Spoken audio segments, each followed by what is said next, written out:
प्रिय विद्यार्थियों, मैं doctor Shivshankar Vyas, assistant professor, government law PG college Bikaner.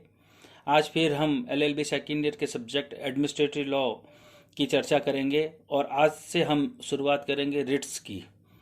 जैसे कि आपको पता है कि हमने अपने शुरुआती व्याख्यान में चर्चा की थी एडमिनिस्ट्रेटिव लॉ की परिभाषा की, तो उसमें हमने कंक्लूजन में ये बात पढ़ी थी कि प्रशासनिक विधि का संबंध प्रशासन के अंगों की संरचना, शक्तियों तथा कार्यों से, उन शक्तियों की सीमाओं से, उन रीतियों एवं प्रक्रियाओं से जिनका अनुसरण प्रशासनिक कार्यों व शक्तियों का प्रयोग करते समय किया जाता है, उन रीतियों से जिनसे उन शक्तियों को नियंत्रित किया जाता है, जिनमें व्यक्तियों को उनके अधिकारों के उल्लंघन पर प्रशासनिक अधिकारियों के विरुद्ध प्राप्त विधिक उपचार भी शामिल है। परिभाषा की अंतिम लाइन क्या कह रही है? जिनमें व्यक्तियों को उनके अधिकारों का उल्लंघन होने पर प्रशासनिक अधिकारियों के विरुद्ध प्राप्त विधिक उपचार भी शामिल है। ये प्राप्त विधिक उपचार ही रिट्स हैं जिनकी आज से हम चर्चा करेंगे। यानी कि कोई कार्य करते समय अगर कोई त्रुटि रही है तो व्यक्ति इन प्रशासनिक अधिकारियों के विरुद्ध रिट के जरिए लीगल रेमेडी को प्राप्त कर सकता है। आज सबसे पहले हम को वारंटो अधिकार परीक्षा रिट की चर्चा करेंगे। जैसा कि आपको इस रिट के नाम से ही पता लग रहा है, अधिकार परीक्षा यानी कि आपका क्या प्राधिकार है। इस रिट का शाब्दिक अर्थ है आपका क्या प्राधिकार है, अर्थात आप जिस पद पर धारण किए हुए हैं क्या उसे धारण करने का आप प्राधिकार रखते हैं। ये रिट किसी ऐसे व्यक्ति के विरुद्ध जारी की जाती है जो किसी सार्वजनिक, स्वतंत्र, अधिष्ठायी, लोक पद अथवा विशेषाधिकार को अवैध रूप से धारण किए हुए हैं।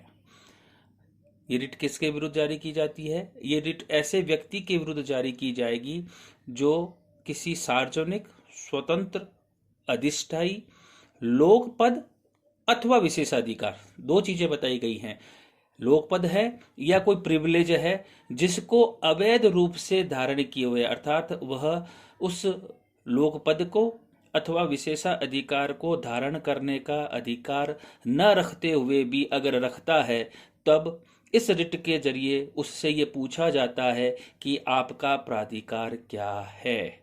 ऐसे व्यक्ति से इस लेख के द्वारा इस प्रकार के प्राधिकार और विशेषाधिकार के ऊपर प्रश्न चिन्ह करके पूछा जाएगा। इस रिट का मुख्य उद्देश्य किसी व्यक्ति को उस पद को धारण करने से रोकना है जिसे धारण करने का वह कोई वैध अधिकार रखता ही नहीं है।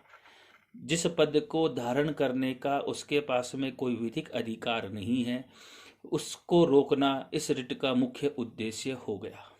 अब बात आती है कि इस याचिका को कौन दायर कर सकता है, यानी कि को वारंटों के लिए कौन व्यक्ति न्यायालय में जा सकता है। तो भारत का कोई भी नागरिक, चाहे वह उस लोक पद से हितबद्ध हो अथवा न हो, व्यथित हो अथवा न हो, वह इस रिट के लिए आवेदन कर सकता है। अर्थात भारत के किसी नागरिक के द्वारा इस रिट के लिए आवेदन किया जा सकेगा। उसके लिए उसका उस लोक पद में हितबद्ध होना अथवा न होना आवश्यक नहीं है। इस रिट के माध्यम से व्यक्ति अपने किसी अधिकार का प्रवर्तन नहीं कराता, बल्कि वह इस रिट के माध्यम से किसी व्यक्ति को उस पद को धारण करने से रोकता है जिसे धारण करने का उसके पास में कोई वैध आधार नहीं है। अब बात आती है कि किन आधारों पर एक व्यक्ति को वारंटों के लिए कोर्ट में जा सकता है। तो मैसूर राज्य वर्सेस गोविंद राम तथा अन्य मामलों में इसके मुख्य रूप से दो आधार बताए गए हैं जिनके ऊपर कोई व्यक्ति न्यायालय में रिट के लिए जा सकेगा। आधार नंबर 1, पद लोकपद होना चाहिए, और आधार नंबर 2 कि ऐसे लोक पद पर अनाधिकृत रूप से कब्जा है, तब चुनौती दी जाएगी। पद लोकपद होना चाहिए और उस पद को उसने अवैध तरीके से प्राप्त किया हो। इन दो आधारों पर व्यक्ति इसके माध्यम से चुनौती दे सकेगा। अब हमारे सामने प्रश्न आया कि पद लोकपद होना चाहिए। तो लोकपद से क्या तात्पर्य है? लोकपद से तात्पर्य है जिसमें जनता का हित हो, ऐसा पद स्वतंत्र एवं अधिष्ठायी स्वरूप का हो, अर्थात स्थायी पद हो, जिसकी स्थापना संविधान या विधि के द्वारा की जाती हो। ऐसे पद के रिक्त होने पर क्रमबद्ध श्रृंखला में अगला उत्तराधिकारी उसे धारण करता है। ऐसा पद नियुक्ति या निर्वाचन के द्वारा हो सकता है, यानी कि ऐसा जो पद है वह नियुक्ति के द्वारा भी प्राप्त किया जा सकता है और निर्वाचन के द्वारा भी प्राप्त किया जा सकता है। डॉलर देवराज वर्सेस कृष्ण लक्ष्मण बोरकर के मामले में कहा गया कि ऐसा लोकपद वेतनिक और अवैतनिक दोनों ही प्रकार का हो सकता है, अर्थात जो पद व्यक्ति धारण किया है वो वेतनिक भी हो सकता है और अवैतनिक भी हो सकता है। आधार नंबर 2 कि ऐसे लोकपद पर अनाधिकृत रूप से कब्जा है तभी चुनौती दी जा सकेगी। इस संदर्भ में बहुत ही इम्पोर्टेंट केस है BR Kapoor versus state of Tamil Nadu, जिसे जयललिता के नाम से भी जाना जाता है। 2001 का ये मामला है। इस मामले के तथ्य इस प्रकार है कि जयललिता को तांसी भूमि घोटाले में 3 वर्ष की सजा सुनाई गई। मई 2001 में वह तमिलनाडु विधानसभा का चुनाव नहीं लड़ सकी। जयललिता को तांसी भूमि घोटाले में 3 वर्ष की सजा सुनाई गई, जिसके चलते 2001 में वह तमिलनाडु विधानसभा का चुनाव नहीं लड़ सकी। उसकी पार्टी बहुमत में आई और तत्कालीन राज्यपाल फातिमा बीबी ने जयललिता को मुख्यमंत्री पद की शपथ दिला दी। इस मुख्यमंत्री पद की शपथ दिलाने को चुनौती दी गई अधिकार परीक्षा रिट के जरिए।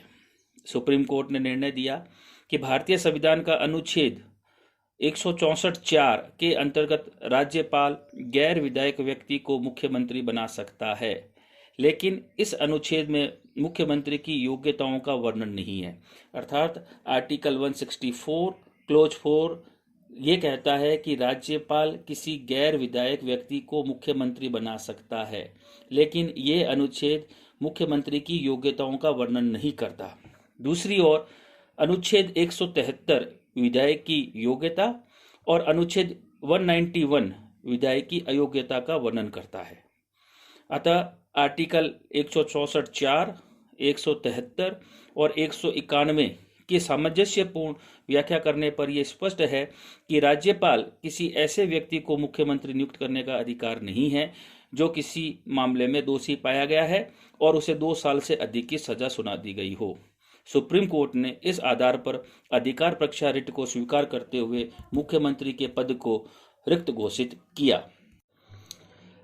ये याचिका कब जारी नहीं की जाएगी? याचिका निम्नलिखित मामलों में जारी नहीं की जाएगी: जहां ऐसे पद को प्रत्यार्थी पुनः धारण कर सकता हो, जहां रिट के निलंबन के दौरान पद को धारण करने वाला अपेक्षित योग्यता धारण कर लेता है तो रिट का जारी करना निरर्थक हो जाएगा।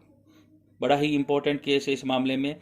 PL लखनपाल वर्सेस अजितनाथ रे के मामले में अजितनाथ रे को 3 वरिष्ठ न्यायाधीशों का अतिलंघन करके मुख्य न्यायाधीश बनाया गया। अधिकार परीक्षा की याचिका निलंबन के दौरान तीनों वरिष्ठ जजों ने अपना त्यागपत्र दे दिया। कोर्ट ने कहा कि अब रिट जारी करना निरर्थक है क्योंकि अब AN रॉय ही वरिष्ठतम है। दूसरा आधार, जहां नियोजनकर्ता के आशय अथवा सद्भावना को चुनौती दी गई है तो रिट जारी नहीं होगी। मात्र अनियमितता को दूर करने के लिए ये रिट जारी नहीं होगी। जहां पद रिक्त है तथा उसके लिए केवल दावा किया जा रहा है तो रिट जारी नहीं होगी। आर्टिकल 226 के अंतर्गत हाईकोर्ट को सविवेक प्राप्त है, अतः रिट जारी करने के लिए हाईकोर्ट इनकार भी कर सकता है। तो इस तरह आज हमने पहली रिट अधिकार परीक्षा की चर्चा की, जो ये कहता है कि आपका प्राधिकार क्या है। अर्थात इस रिट के जरिए भारत का कोई भी नागरिक किसी ऐसे व्यक्ति के पद के धारण को चुनौती देता है जिसे वह धारण करने का योग्यता नहीं रखता। इसमें हमने 2 मुख्य रूप से आधार देखे, किन आधारों पर वह जारी करा सकेगा। पद लोकपद होना चाहिए और अनाधिकृत रूप से उसका कब्जा हो, तभी वह उस बात को चुनौती दे सकेगा। आगे की क्लास में हम एक नई रिट की चर्चा करेंगे। धन्यवाद।